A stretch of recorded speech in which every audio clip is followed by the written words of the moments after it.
एक व्यक्ति को मार दिया गया हो मीडिया के सामने, जहां देश का चौथा स्तंभ खड़ा हो, जहां भारत देश की पुलिस खड़ी हो, जहां पर प्रेस के लोग खड़े हो। एक चीज कहता हूं ना, आप कहते हैं कि सब जगह योगी आदित्यनाथ जैसा मुख्यमंत्री होना चाहिए, तो प्रदेश के मुख्यमंत्री के हाथ में AK-47 लेकर उतार दो जेलों के अंदर। भाई जेल के अंदर सारे मुजरिमी तो हैं, मार दो ना सबको एनकाउंटर कर दो। प्रदेश के मुख्यमंत्री से कोई पूछे गृह मंत्री साहब पे मुकदमे नहीं थे क्या?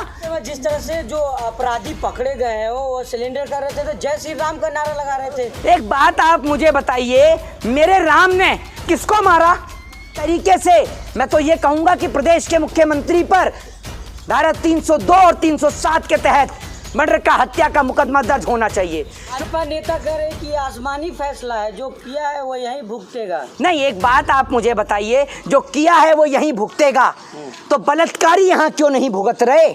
बताइए ना आप मुझे।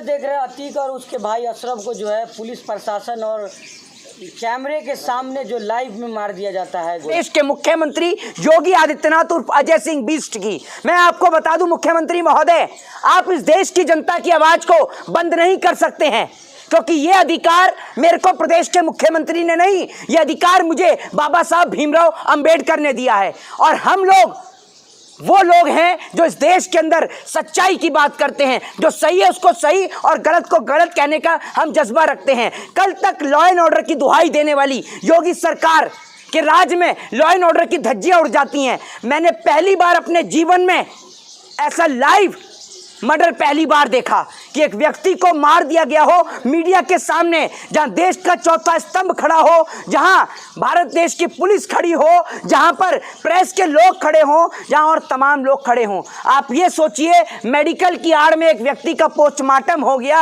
और मुख्यमंत्री महोदय कहाँ है आपका लॉ एंड ऑर्डर? अब आप सोचिए कि कैसे, और जो अपराधी जो जेल के अंदर हैं आप उनको सुरक्षित मान सकते हैं? तो उच्च स्तरीय जांच होगी पूरी, कौन ऐसा किया एक बात आप मुझे बताइए, उच्च स्तरीय जांच होगी। एक बात मुझे बताइए, वहां पर इतने सारे पुलिसकर्मी मौजूद थे, क्या वो पुलिसकर्मी मौके से क्यों भागे? आपने उन्हें सस्पेंड कर दिया। ये हर कार्रवाई में होता है।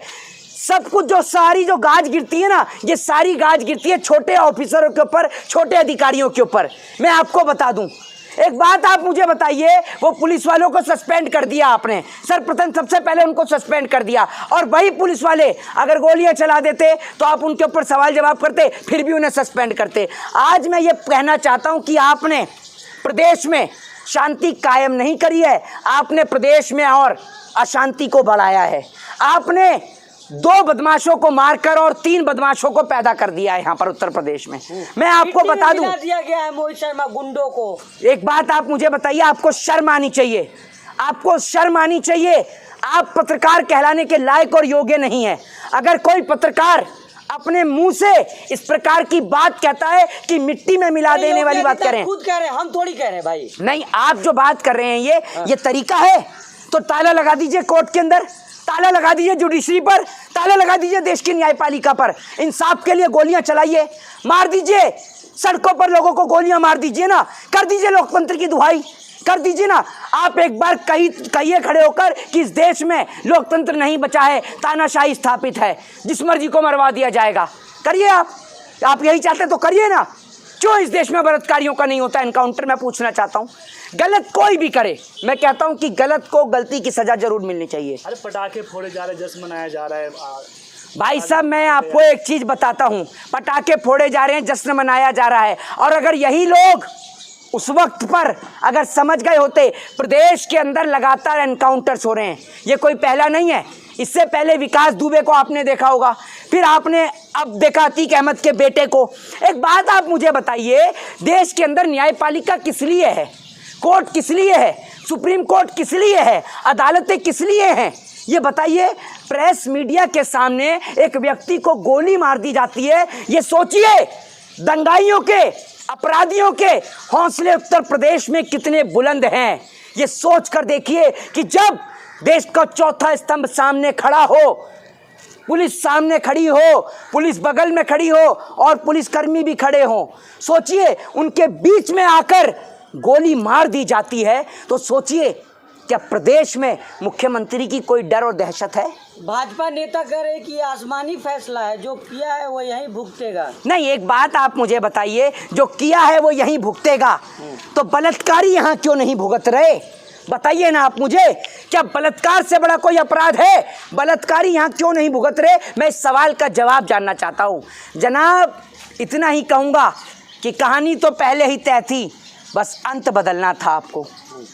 जिस तरीके से मैं तो ये कहूँगा कि प्रदेश के मुख्यमंत्री पर धारा 302 और 307 के तहत मर्डर का, हत्या का मुकदमा दर्ज होना चाहिए, क्योंकि अगर पुलिस प्रशासन होने के बावजूद भी अगर किसी की हत्या हो जाए तो आप एक बात मुझे बताइए, इस देश में पुलिस की, न्यायपालिका की जरूरत क्या है?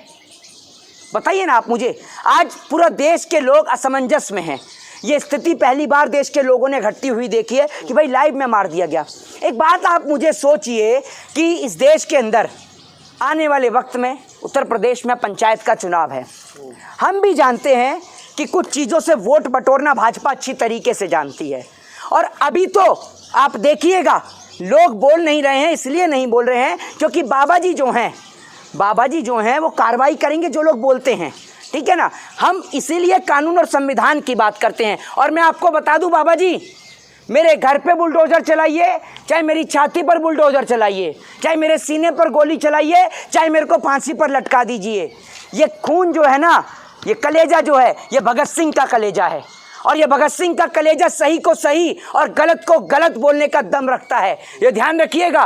बोलते वही हैं जो जिंदा होते हैं, मुर्दे कभी बोला नहीं करते। तो जिंदा है तो जिंदे रहने की पहचान बताते हैं। हम किसी से नहीं डरते, मैं डरता हूं सिर्फ अपने परमात्मा से। और जिस दिन गलत करूंगा उस दिन आपके आगे सर झुका लूंगा। लेकिन जब मैंने कोई किसी प्रकार की गलती ही नहीं करी है तो मेरे को डर किस बात का, ये बताइए ना आप मुझे। लेकिन जिस तरह से जो अपराधी पकड़े गए हैं वो सिलेंडर कर रहे थे तो जय श्री राम का नारा लगा रहे थे। एक बात आप मुझे बताइए, मेरे राम ने किसको मारा? किसको मारा? मतलब आप एक बात मुझे बताइए, आप गुंडाई करेंगे, बदमाशी करेंगे, आप हर जगह पर आप लोगों का एक ही एजेंडा है कि हर चीज़ को धर्म से जोड़ दो। मुझे बताइए, मुसलमान तो अब्दुल कलाम आज़ाद भी थे, बताइए आप मुझे। मुसलमान तो भाजपा में भी हैं, ये बताइए आप मुझे। मुसलमान तो मीर उस्मान अली भी थे, मुसलमान तो अशफाकुल्ला खां भी थे। तो क्या सारे के सारे ऐसे थे? पांचों उंगलियां एक समान नहीं होती हैं, ठीक है ना। लोग कह रहे हूरों के पास पहुंचा दिया गया। हाँ, हूरों के पास पहुंचा दिया गया है। तो जरा ये बताइए कि बलात्कारियों को क्यों नहीं पहुंचा देते हूरों के पास? बलात्कारियां तो बहन बेटियों की इज्जत और आबरू लूट रहे हैं, उनको तो का मौका दिया जा रहा है। उनको, किनको? बलात्कारियों को। वाह, इसको कहते हैं बेशर्मी की सारी हदें पार करना। सोच के देखिए, हालांकि मुझे बोलना नहीं चाहिए, मेरे को भी शर्म आ रही है इस बात को बोलते हुए, लेकिन इसलिए बाहर दिया जा रहा है कि जाओ सुधर के आओ। सुन लीजिए, मुझे खुद बोलते हुए बड़ी शर्म आ रही है और मैं आपसे माफी मांगते हुए इन शब्दों का प्रयोग कर रहा हूं। मैं कह रहा हूं कि अगर मान लीजिए वो हाथरस में घटना आपके घर परिवार के बेटी के साथ हुई होती, क्या आपके मुंह से ये शब्द जवाब होते? बताइए आप मुझे। मतलब बार बार पैरोल क्यों दे रही है उनको? मैं आपसे यही तो पूछना चाहता हूं, आप लोग जो तक दिनादिन मुजरा गा रहे हैं, ये आपके मुजरे का ही तो नतीजा है। आपने जो सरकार की गुलामी नहीं करी होती, जब सरकार के द्वारा उत्तर प्रदेश में विकास दुबे का एनकाउंटर किया गया था, तभी आपने ह्यूमन राइट्स के साथ मिलकर, मानवाधिकार के साथ मिलकर सुप्रीम कोर्ट पहुंच गए होते और सरकार से सवाल किया होता, प्रदेश के मुख्यमंत्री पर मुकदमे दर्ज कराए होते, तो आज प्रदेश में ऐसी हालत नहीं होती। उत्तर प्रदेश, एनसीआरबी की रिपोर्ट को देखिए, एनसीआरबी की रिपोर्ट्स को खंगालिए, क्राइम के मामले में उत्तर प्रदेश का स्थान कोई पीछे नहीं है। ये तो भैया नंबर 1 पे आते हैं उत्तर प्रदेश, जहां बहन बेटियां सुरक्षित नहीं है, जहां लोग सुरक्षित नहीं है, जहां का किसान सुरक्षित नहीं है, जहां की बेटियां सुरक्षित नहीं है, जहां की महिलाएं सुरक्षित नहीं है। आज पूरे प्रदेश में ऐसा डर का माहौल पैदा कर दिया है कि लोग अपने घर से निकलने पर भी कांप रहे हैं। आखिरी सवाल है, लोग तो मांग कर रहे हैं कि पूरे देश में जो है योगी आदित्यनाथ जैसा मुख्यमंत्री होना चाहिए, जो माफियाओं को खात्मा करे, गुंडाई खत्म करे स्टेट से। सर, मैं आपको एक चीज कहता हूं ना, आप कहते हैं कि सब जगह योगी आदित्यनाथ जैसा मुख्यमंत्री होना चाहिए, तो प्रदेश के मुख्यमंत्री के हाथ में AK-47 लेकर उतार दो जेलों के अंदर। भाई जेल के अंदर सारे मुजरिमी तो हैं, मार दो ना सबको, सबको एनकाउंटर कर दो। प्रदेश के मुख्यमंत्री से कोई पूछे गृह मंत्री साहब पे मुकदमे नहीं थे क्या? बताइए, तड़ीपार रह के आए, कुछ पत्रकार हैं जो वो तड़ीपार रहकर आए, मुख्यमंत्री जी पर भी मुकदमे थे। एक बात आप मुझे बताइए, अपराधियों को क्या सुधरने का मौका नहीं दिया जा सकता? ये बताइए आप मुझे। आज देश में महंगाई, बेरोजगारी अपनी चरम सीमा पर है, जिसके कारण अपराधी जो हैं वो बढ़ते जा रहे हैं, क्योंकि उनको अपने और अपने परिवार का पेट पालना है। जय हिंद, जय भारत, वंदे मातरम।